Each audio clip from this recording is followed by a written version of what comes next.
मैं हूं माधवी और आप देख रहे हैं स्वामी न्यूज। अरब समाचार विस्तार से। सिंधुपति महाराजा धारसेन की 1355वीं जयंती पर अवसर पर हरिभाऊ उपाध्याय नगर विस्तार पुष्कर रोड स्थित स्मारक पर आयोजित सांस्कृतिक एवं पारितोषिक कार्यक्रम के स्कूली छात्र छात्र छात्राओं की प्रस्तुतियों ने वहां उपस्थित दर्शकों को मंत्रमुग्ध कर दिया।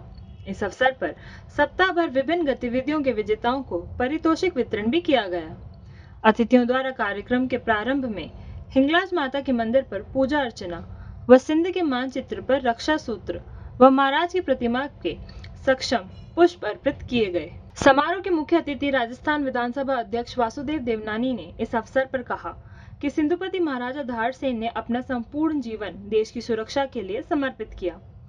उनके इस अभियान से पूरे परिवार में आजादी की इस लड़ाई में अपने प्राण भी न्यौछावर किए। उन्होंने इस अवसर पर कहा कि राजस्थान धरोहर प्राधिकरण के अध्यक्ष ओंकार सिंह लखावत के प्रयासों से धारसेन स्मारक का निर्माण हो सका, जो आज न सिर्फ राज्य बल्कि पूरे देश के स्मारकों व परोनमा में अपना स्थान बनाया हुआ है। श्री देवनानी ने युवा पीढ़ी का आह्वान करते हुए महाराजा धारसेन के जीवन से प्रेरणा लेते हुए समर्पित भाव से देश की सेवा करने का आह्वान किया। कार्यक्रम का संचालन कमल प्रकाश कृष्णानी व मोहन मोटवानी ने किया। वह स्वागत उद्बोधन पूर्व उप सभापति संपत सांखला व कार्यक्रमों की जानकारी अंतर्राष्ट्रीय बास्केटबॉल तकनीकी अधिकारी विनीत लोहिया, धन्यवाद सिंधी सेंट्रल पंचायत के महासचिव व लेखक गिरधर तेजवानी ने दिया।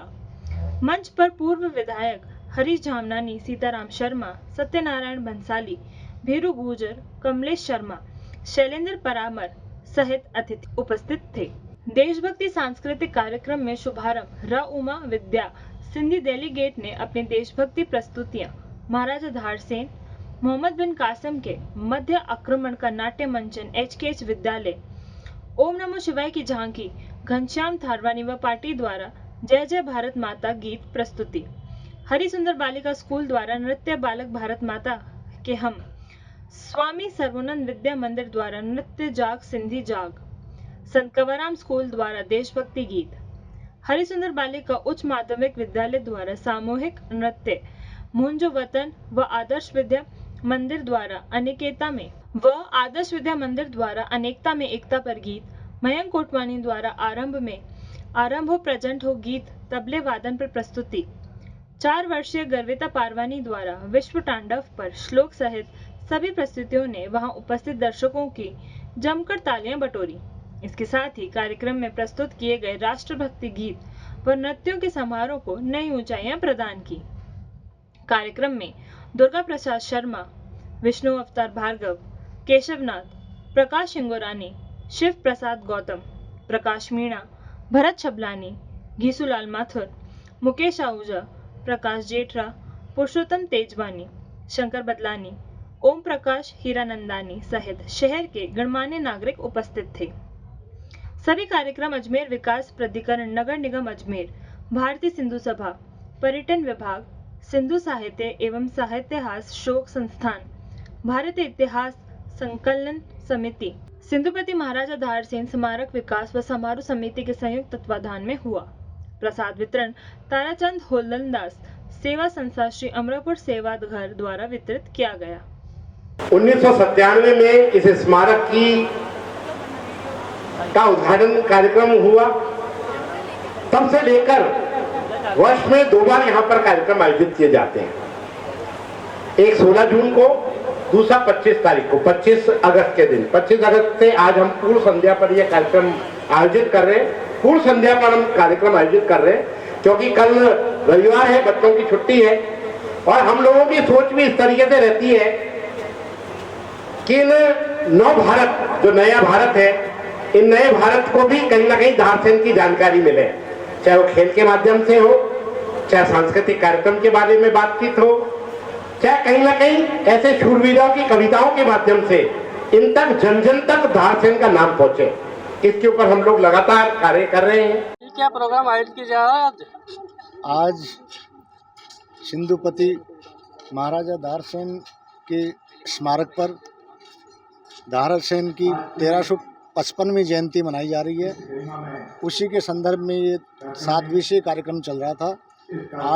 कल 25 को उसकी जयंती है। आज पूर्व संध्या पर ये सांस्कृतिक कार्यक्रम, देशभक्ति के कार्यक्रम, खेलकूद प्रतियोगिताएं, जितने भी कार्यक्रम हुए हैं सभी को पुरस्कार वितरण किया जाएगा। कार्यक्रम की मुख्य शोभा राजस्थान विधानसभा के विधानसभा अध्यक्ष माननीय वासुदेव जी देवनानी साहब है, उनके कार्यक्रमों से जो प्रतिभागियों को पुरस्कार वितरण किया जाएगा और धूमधाम से ये कार्यक्रम देशभक्ति के गीतों के साथ में संपन्न किया जा रहा है। आपका शिव प्रसाद गौतम, सदस्य दारसेन समारोह समिति। महाराजा दारसेन की स्मृति में बनी हुई इस सलीब पर जिन बच्चों ने देशभक्ति से ओतप्रोत कार्यक्रम प्रस्तुत किए और हम सबको रोमांचित किया, उनका सबसे पहले मैं धन्यवाद ज्ञापित करता हूं। और आपको ये जानकर खुशी होगी कि आपके कार्यक्रम को से सिर्फ न हमने प्रेरणा ली है, अपितु स्वामी जी के माध्यम से देश विदेश में फेसबुक और यूट्यूब के जरिए आपकी सारी प्रस्तुतियां गई हैं और लोगों ने देखी। आप सभी अजमेर के पत्रकार बंधुओं का हमारी सबकी तरफ से बहुत बहुत आपका स्वागत है। और ये आपसे उम्मीद भी की जाती है कि आप हमेशा अजमेर के हित में, राजस्थान के हित में और आम जनता के हित में आप आवाज़, परिस्थितियां कैसी भी रही हों लेकिन आप जागरूक हैं, आप आवाज़ उठाते रहें। आज आपके बीच मुझे उपस्थित होने का मौका लगा है। मैं मेरे गांव भी नाम जा रहा हूं। बात बताने इतनी है कि अभी सरकार को बने माननीय भजनलाल जी शर्मा के नेतृत्व में भारतीय जनता पार्टी की सरकार को बने 9 महीने से ज़्यादा हो गए। जिन मुद्दों को जनता के बीच वो लेके गए, पूरे 5 साल अशोक गहलोत जी के नेतृत्व में कांग्रेस की सरकार चली और जो योजनाएं अशोक गहलोत जी की सरकार ने जनहित की लेके आई, पूरे राजस्थान की जनता के लिए भी, और कुछ योजनाएं तो ऐसी थी जो पूरे देश में और दुनिया में भी वो पहला मॉडल था, यानी मॉडल स्टेट के रूप में राजस्थान को बनाया गया। उसमें प्रमुख योजना आपको पता है 25 लाख का चिरंजीवी जो बीमा था, वो उसकी प्रशंसा सबने की, देश से बाहर भी की उसकी। गरीबों को पेंशन की बात थी, बहुत मतलब शुरुआत भी अशोक गहलोत जी ने करी। और अब सरकार भारतीय जनता पार्टी की है तो 25 लाख का बीमा का जो योजना है उसके बारे में बार बार सवाल उठ रहे हैं, लेकिन मुख्यमंत्री जी और उनकी सरकार का कोई मंत्री या कोई प्रतिनिधि इस बारे में स्पष्ट नहीं कह रहा है कि 25 लाख का बीमा कंटिन्यू रहेगा। क्योंकि जो बीमा प्रधानमंत्री जी के नाम से जो बीमा 5 लाख का किया है, जिसका आयुष्मान भारत के नाम से, उसकी राशि भी 5 लाख की है, 25 से घट के 5 की है, और वो भी कुछ चुनिंदा जो लोग हैं उन्हीं को मिल रहा है, यानी सबको नहीं है। और 25 लाख में जो अशोक गहलोत जी ने बीमा योजना दी वो गरीब अमीर सब के लिए थी। 850 रुपये का जो प्रीमियम था, जो सरकारी कर्मचारी हैं या जो मतलब जो थोड़े ठीक स्थिति में, उनका पैसा 850 केवल जमा करना उनको है, तो वो योजना बड़ी नायाब योजना थी। पेंशन भी मैं सुन रहे हैं, आप भी देख रहे होंगे, पेंशन भी करीब करीब जो विकास अधिकारी कह रहे हैं, प्रधान साहिबान कह रहे हैं, जिला प्रमुख कह रहे हैं कि पेंशनें प्रॉपर डिस्ट्रीब्यूट नहीं हो रही है और कई महीने हो गए पेंशन को बटे। ओल्ड पेंशन स्कीम सरकारी कर्मचारियों की थी जो हमने चालू करी, उसके बारे में कई बार विधानसभा में प्रश्न लगे, कोई स्पष्ट जवाब नहीं मिल रहा है। आपने देखा कानून व्यवस्था को मुद्दा बना के बीजेपी सत्ता में आई और कानून व्यवस्था की किस तरह धज्जियां उड़ रही हैं ये आपके सामने 9 महीने में। अजमेर में भी आपने देखा है कि छोटी छोटी बच्चियों के साथ में बलात्कार की घटनाएं आए दिन हो रही हैं और सरकार का कोई नुमाइंदा उसके बारे में अब स्थिति स्पष्ट नहीं कर रहा है। तो आप ठीक बना दो, अब ये आरोप, अब सरकार में आप आ गए हो, 9 महीने आपको हो गए हैं, आप आरोप लगाने से कब तक बचोगे? आप आरोप लगाने से आप जनता से बच नहीं पाओगे। मानो हमने कोई गलती कर दी या हमसे कोई चूक हुई तो जनता आपको बिठा दिया ना, अब तो बात खत्म हो जानी चाहिए। अब तो भाई पानी की समस्या पर आप काम करो। आप बार बार वादे कर रहे हो। लगातार अजमेर शहर में उत्तर से 5 बार माननीय देवनानी साहब जीत रहे हैं, 5 बार अनिता बघेल जी जीत रही हैं, सुरेश रावत जी लगातार 3 बार से जीत रहे हैं, शंकर सिंह जी रावत ब्यावर से लगातार जीत रहे हैं, एमपी आपके लगातार जीत रहे हैं। तो ये जो डबल इंजन की सरकार है, तो फिर ये डबल इंजन की सरकार ये जनता के हित के लिए है या अपने हित के लिए है? ये स्थिति स्पष्ट करिए। कब तक आप कांग्रेस पे आरोप लगा कि आप अपना ध्यान जो है अपने ऊपर से हटाओगे? नहीं, ये तो लगातार जीत रहे हैं, लेकिन कांग्रेस क्यों नहीं जीत पा रही है? नहीं, हमारी निश्चित रूप से हमारे में जो कमियां हैं उसको हम मंथन कर रहे हैं, मनन कर रहे हैं, और जो हम नहीं जीत पाए उसके ऊपर हम बहुत अध्ययन कर रहे हैं। राहुल गांधी जी खुद देख रहे हैं। आप देखो, पिछले दिनों भी राहुल गांधी जी लगातार यात्राएं, मतलब पहला नेता है देश में कि जो इतनी बड़ी पदयात्राएं की है। और जिस ढंग से राहुल गांधी जी की इमेज, बड़े बड़े इन्होंने कंपनियां लगा के, बड़े बड़े मतलब हजारों लोग बिठा के उनकी इमेज को तोड़ने का प्रयास किया, इमेज बिगाड़ने का प्रयास किया। लेकिन राहुल गांधी पहला इस देश का नेता है जिसने पसीने से, मैं जो कह रहा हूं पसीने से, ये सारे जो आरोप हैं उनको धो दिए। तो अब ये काम चलने वाला नहीं है। राहुल गांधी जी लोकसभा में भी इन पे सवाल खड़े कर रहे हैं। और सबसे बड़ी बात है कि अडानी और अंबानी पे वो लगातार हमलावर रहे। अभी भी उन्होंने ये कहा है कि ये जो सेबी का जो अध्यक्ष है, उन्होंने जो ये घोटाला किया है, उस घोटाला में उनको इस्तीफा देना चाहिए।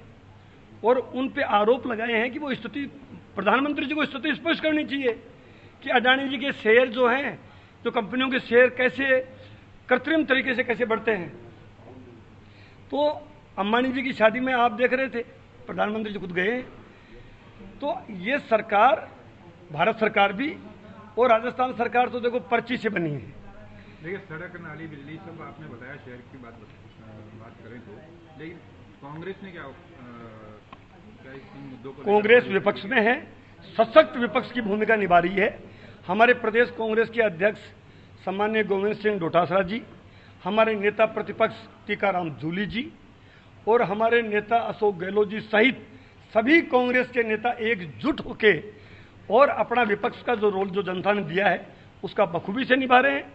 और इनको चैन की नींद हम सोने नहीं दे रहे हैं। आप देख रहे हैं विधानसभा में किस ढंग से हमारे नेता प्रतिपक्ष के नेतृत्व में सारे विधायक कांग्रेस के कैसे जाबाज तरीके से इनको घेरने का काम कर रहे हैं।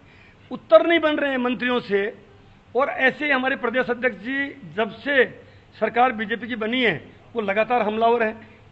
वो हर धरना, प्रदर्शन, प्रेस कॉन्फ्रेंस, दौरे लगातार कर रहे हैं। लोकसभा चुनाव के रिजल्ट आपके सामने हैं। इंडिया गठबंधन की कांग्रेस की मिलके जो गठबंधन बना, 11 सीटें जीत के आई है। इनके अलार्मिंग सिचुएशन है और ये सिग्नल इनको मिल गया है।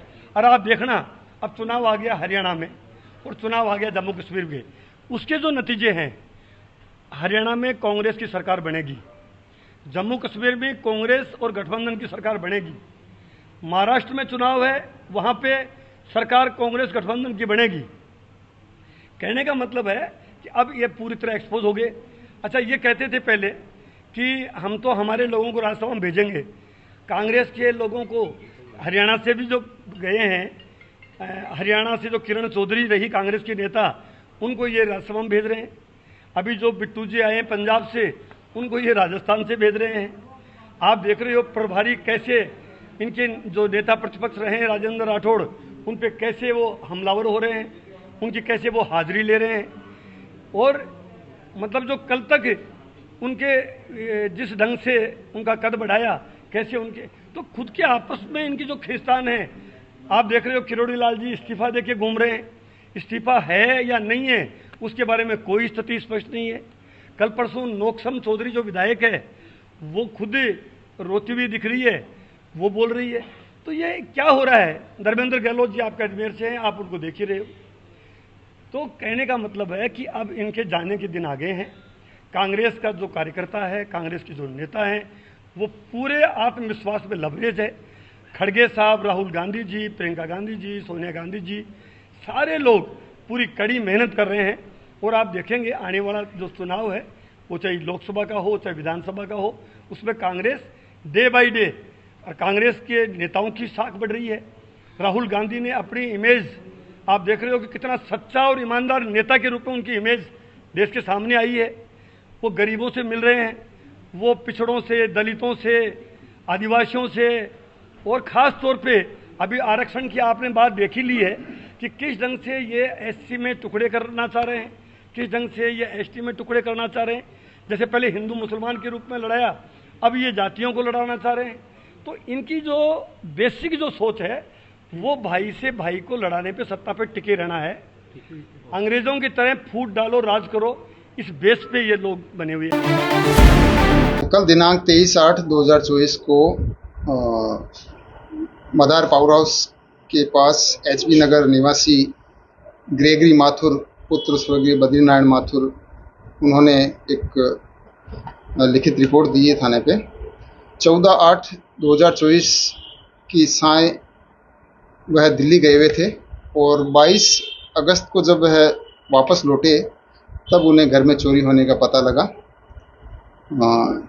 जिस पर वह कल दिनांक 23 अगस्त को थाने पे आके उन्होंने एक लिखित रिपोर्ट दी है, जिस पर थाने पर एक मुकदमा नंबर 284/24 दर्ज की। चोरी होना बताया इनकी रिपोर्ट के अनुसार सोने के आभूषण में रखड़ी और कान की बालियां, कान के टोपस, नाक के लौंग, अंगूठी, सोने का सिक्का, चांदी के आभूषण, चांदी का गिलास, चांदी का चम्मच, सिल्वर सेट, गले हुए कान के और नगद राशि लगभग 1,30,000 रुपये चोरी होना बताया है। आपका नाम होगा? Ishwar Singh, head constable, police थाना अलवर गेट।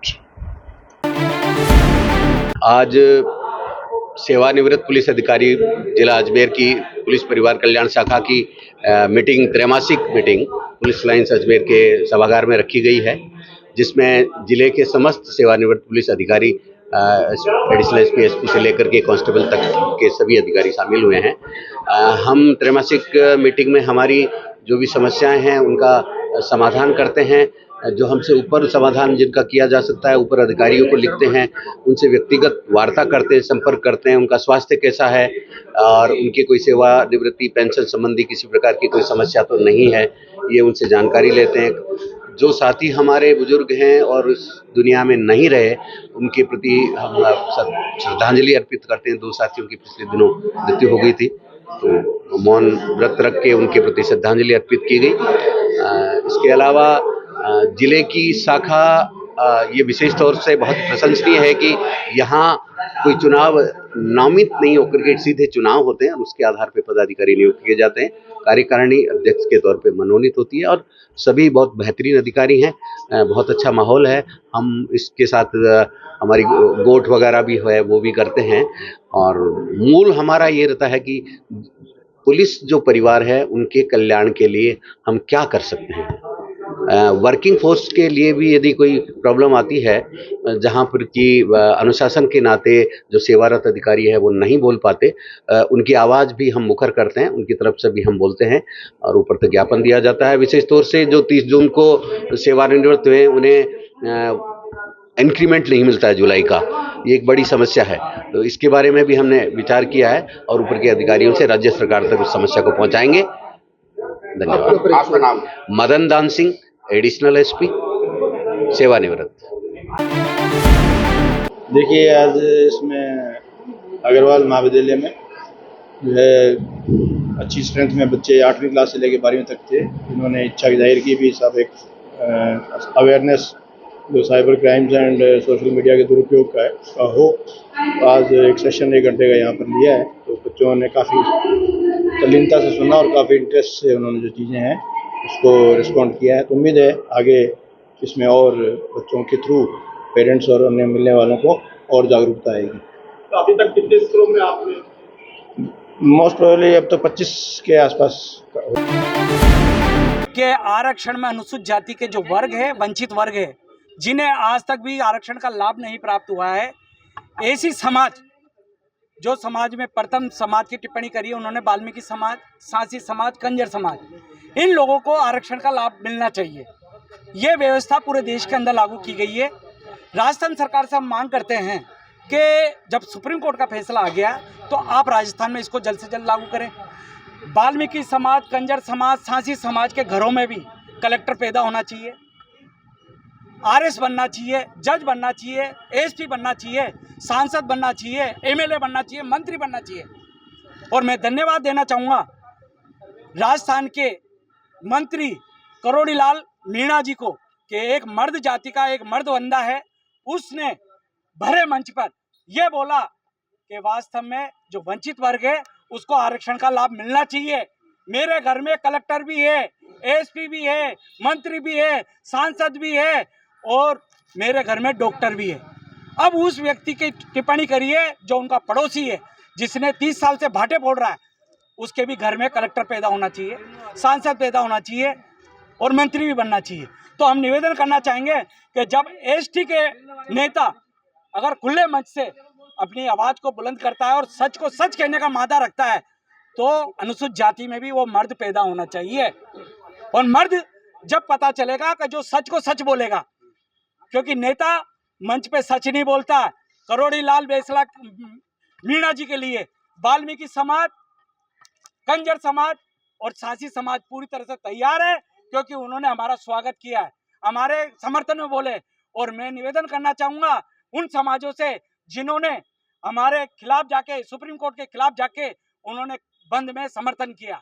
हम चाहते हैं कि आगामी जब पार्षद का चुनाव आएगा, एमएलए का चुनाव आएगा, सांसद का चुनाव आएगा, तो ये वंचित जातियों के जो लोग हैं ना, ये इनको घरों में घुसने नहीं देंगे, मोहल्लों में घुसने नहीं देंगे, वोट नहीं लेने देंगे। जिसने हमारा समर्थन किया उसके लिए हम खुला समर्थन करेंगे। तो भी आज क्या किया आपको? हमने एक विशाल रैली निकाली है। विशाल रैली रामगंज से शुरू हुई है और कलेक्टर साहब को हमने ज्ञापन दिया, एडीएम सिटी साहब को, और हमने इस बात को एहसास दिलाया कि वास्तव में जो वंचित समाज है, जिनके लिए आरक्षण बना था, वो आज तक पीड़ित है। और हम ये चाहते हैं कि हमारे समाज के अंदर एक जागृति आएगी और ये समाज कभी भी पीछे नहीं आएगा। और सुप्रीम कोर्ट को तहे दिलों से धन्यवाद। और इसी के साथ ये समाचार बुलेटिन समाप्त होते हैं। मुझे दीजिए इजाजत। देखते रहें स्वामी।